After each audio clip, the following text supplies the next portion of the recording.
రద్దు చేసిన పరిస్థితి నేటికి ఇవ్వలేని దుస్థితికి రాష్ట్ర ప్రభుత్వం వచ్చేసింది. పోలీసులు కూడా ఇబ్బంది పడుతున్నారు.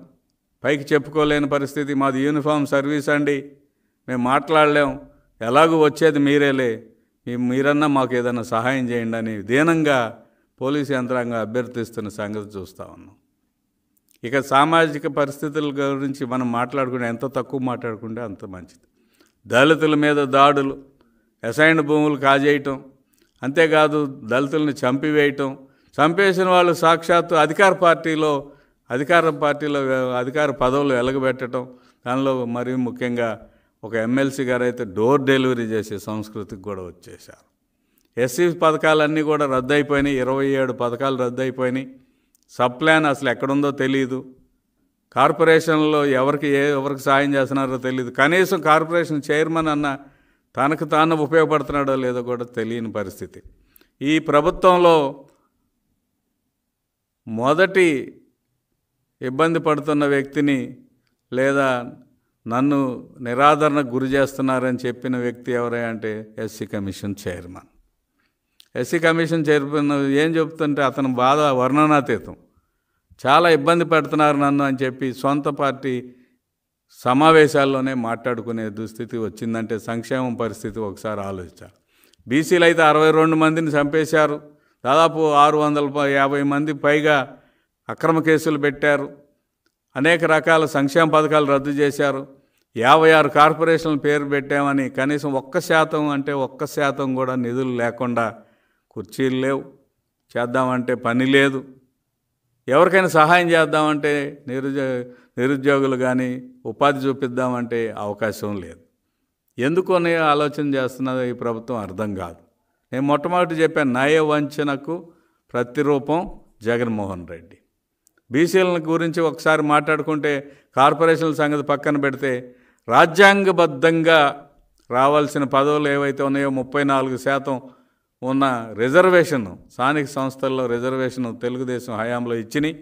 అన్న నందమూరి తారక రామారావు గారు 20% ఇస్తే చంద్రబాబు నాయుడు గారు 33.6% అంటే దాదాపు 34% రాజ్యాంగ పదవులు లభించడానికి స్థానిక సంస్థలు ఇస్తే అది 24%కి కుదించాడు. మళ్ళీ కొత్త నాటకం మొదలుపెట్టాడు.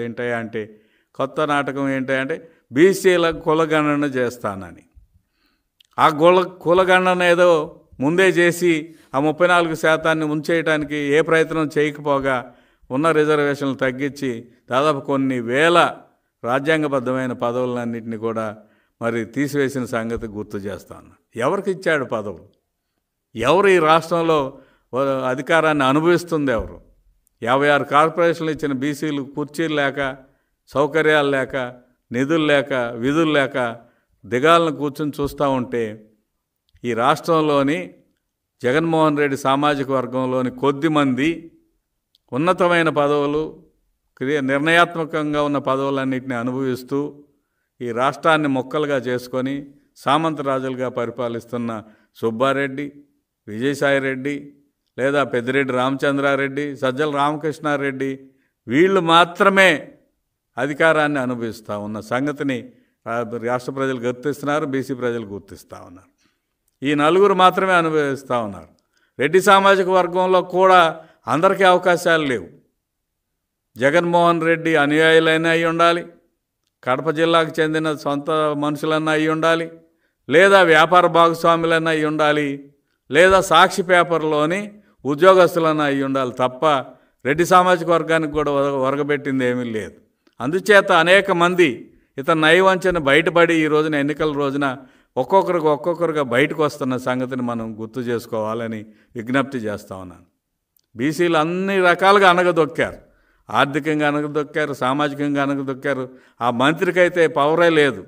మంత్రి అయితే ఊడిగం చేస్తూ ఉన్నాడు. ఈ సుబ్బారెడ్డికి, విజయసాయిరెడ్డికి వీళ్ళందరికీ కూడా ఊడిగం చేస్తున్న సంగతి. ఇంకా సామాజిక న్యాయం అనే యాత్ర చేస్తూ ఉన్నారు. అసలు సామాజిక న్యాయం అంటే ఏంటి? ఆర్థికంగా, సామాజికంగా గౌరవ ప్రతిపత్తులు పెంపొందించేసే చేసే పథకాలు అన్నీ రద్దు చేశాడు. ఓవరాల్గా తెలుగుదేశం హయాంలో ఉన్న 129 సంక్షేమ పథకాలను రద్దు చేసి 129 పథకాలు అమలయ్యే ఆ రోజున అయితే